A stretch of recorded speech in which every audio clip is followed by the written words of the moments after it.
Hey guys, what is up? It's Dusty here, and welcome back to another crypto video. We got some breaking news on the Ripple v SEC lawsuit, and if you are enjoying the daily crypto videos, make sure you press the like button, and of course, subscribe to the channel too. I am crazy excited to read this for you guys, as the information just came out, and you guys already know, right? Dusty BC, this channel has all the information ridiculously fast and first.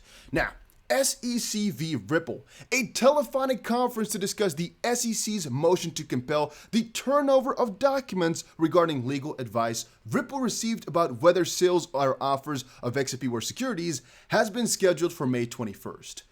If you didn't get that or you don't know what's going on, the SEC wants Ripple's documents where Ripple has gotten advice that XRP was not a security. That's what the SEC wants. Ripple is going against all of that. They're like, well, we don't really want to give you that. We don't need to give you that, of course, logically. And there's going to be a conference, basically another hearing, on the 21st of May. So, of course, I'll be live streaming this. And I told you guys already, I'm going to do these daily live streams again, obviously. But I had some trouble because I was moving out the country, as you guys know. Right now, I'm making this video from the beautiful Dubai. But I only have one little monitor, not two. So I'm going to have to quickly go either buy a monitor or use the big ass TV screen that's on the right of me here. But that one, I tried to connect to HDMI, didn't work out because the HDMI is about 2 meters away from the actual television. So I'm not exactly sure about that, but I will fix the streams again. Do not worry. We're going to do daily live streams again because I know you guys like that a ton. But yeah, this is perfect. Extremely bullish on this because I do believe Ripple will just burst through once more. And even though the SEC is in this case alleging something and trying to get something, the last couple of hearings were really positive for Ripple, and I do believe once more that the judge also knows Ripple has a really good ground in all of this. So whatever's going to happen, I think is going to be juicy again. It's at least going to be a really interesting day. But that is not all for this video. That is only one part of breaking news. There was also some other stuff here. You can see there's an outline of the upcoming dates in this case. And once more, guys, I try my best to get you guys the best information on the Ripple v SEC lawsuit. So once more, make sure you press that like button.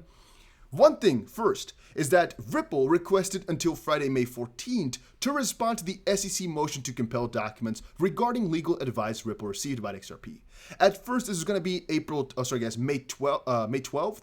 It's been kind of, extended to May 14th now because they requested that. And then a little bit later now, there is a new informational piece or document coming out that there's going to be a hearing because the SEC requested that. That's going to be May 21st. In the meantime here, between now and May 21st, there's going to be a lot of back and forward between Ripple and the SEC because all of that information will be used in that hearing.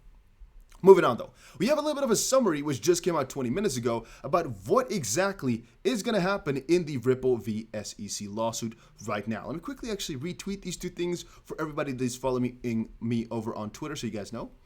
I will tell you guys exactly whether or not I think it is bullish too or bearish. And by the way, guys, whenever I'm trading XRP, I usually trade it over on Bybit, as you guys most likely know already. So we're working like a charm right now, making a ton of freaking profit.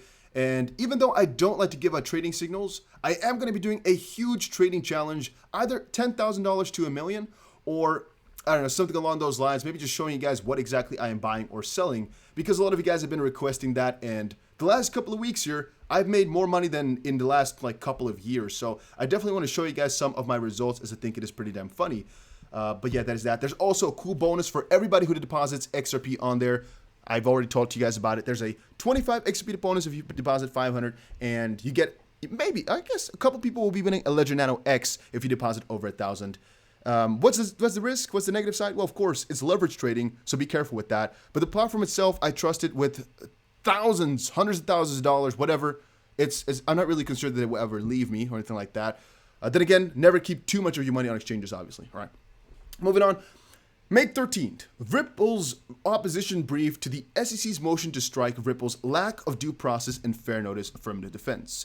Really easy. This one, I'm going to actually pick up my microphone here because my computer is blazing and I don't want you guys to have that sound in your ear too loud. All right, the from the fan. So the 13th here basically is the SEC came over to Ripple and said, hey, we actually think that we gave you fair notice and fair notice and a process, a proper one, where we basically investigated you, let you know what we were doing, and we also told exchanges at a right time that they were doing something wrong, or even if we didn't do that, it's not going to matter because that's not a good defense for this lawsuit.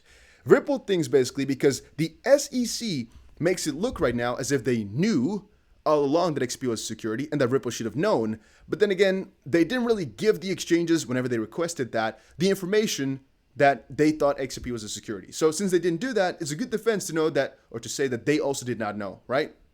Once more, the summary is Ripple says, we didn't know it was security. You didn't really tell us properly, nor did you tell any exchange properly. And the SEC is saying that doesn't matter. May 14th, SEC's opposition brief to Garlinghouse and Chris Larson's motion to dismiss. So what this one is referring to is Brett Garlinghouse and Chris Larson have a lawsuit against them, right? Because the SEC v. Ripple lawsuit is not SEC v. Ripple, including those. No, it's SEC v. Ripple, SEC v. Chris Larson, and SEC v. Brett Garlinghouse. It's basically 3 lawsuits clapped into one. And the Brett Garlinghouse and Chris Larson parts, they're trying to dismiss, which basically means Chris Larson and Brett Garlinghouse are trying to get those lawsuits completely scrapped, and that is what that piece of information is for here. Most of the time, those don't work out, so even though inherently day 1 and day 2 are bullish, this second part usually doesn't work out properly, so I'm not exactly sure if there's going to be... I just accidentally... Whoa, I scared the crap out of myself. I'm sitting on a chair, which you can put lower and higher, like almost any chair. And accidentally with my foot, I put it lower, but I thought my chair broke on me. But yeah, we're not quite sure if this day is going to be bullish or bearish, but let us watch. The 14th, another part is, actually, they didn't mention it here. I'll tell you guys in just a second. Ripple Labs' response to the SEC's motion to compel turnover of documents regarding legal advice Ripple received about whether sales or offers of XP were securities. In the easiest terms, the SEC is basically saying, Ripple, you got legal advice from somebody that XP was not a security. That's what you're saying. And you're using that information selectively to some clients. Where did you get that information from? What exact person told you that? And everything surrounding that they want to know, right? Because the SEC basically wants to come up with a plan how they can tell the judge that Ripple knew it was security all along, or that they hid some information, or that they didn't get the proper advice, or they recklessly disregarded some advice or some information sometimes. That's what the SEC is kind of looking for here. And Ripple can give a response to that. So generally speaking, the first 2 days here are really freaking positive. Then May 17th, one thing, May 14th also has a little petition going on. There's a petition right now with like 20,000 people who signed it, which is basically an investigation. They're requesting an investigation against what's his name? Jay Clayton and William Hinman. They also want to drop the lawsuit, and they also want one more thing. I'm not exactly sure what it is. And that's basically what's going to be sent over to Gary Gensler on the 14th. So that's also that day. Might also be something nice to know about. May 17th, John Deaton replies to the SEC's opposition to intervention and Ripple Labs' position on intervention. Also, the SEC's response to Ripple's position to intervention is due. Kind of a summary here is John Deaton had a motion to intervene, which basically got the XP army, XP community into the lawsuit. However, a motion to intervene is not the intervention itself. It is basically a request to come into this lawsuit. And the judge is going to rule eventually, but right now, he proposed this idea, the SEC and Ripple responded, and now John Deaton can respond to that response. And the SEC can respond to Ripple's response. So it's basically kind of a triangle situation going on right there that's going to happen on the 17th. It's not necessarily bullish, not necessarily bearish. We just know John Deaton is working on that, but we have no idea. We're going to see that throughout the week, though, if he's going to give us some hints as to what he's going to be talking about. But because there's 2 sides to this one, there's John Deaton's response, which is really nice to hear, but also the SEC's response to Ripple. This might be a 50-50 type of day. May 21st, 2 p.m., telephonic conference to discuss the motion to compel the turnover of documents regarding legal advice Ripple received about whether sales or offers of XP were securities.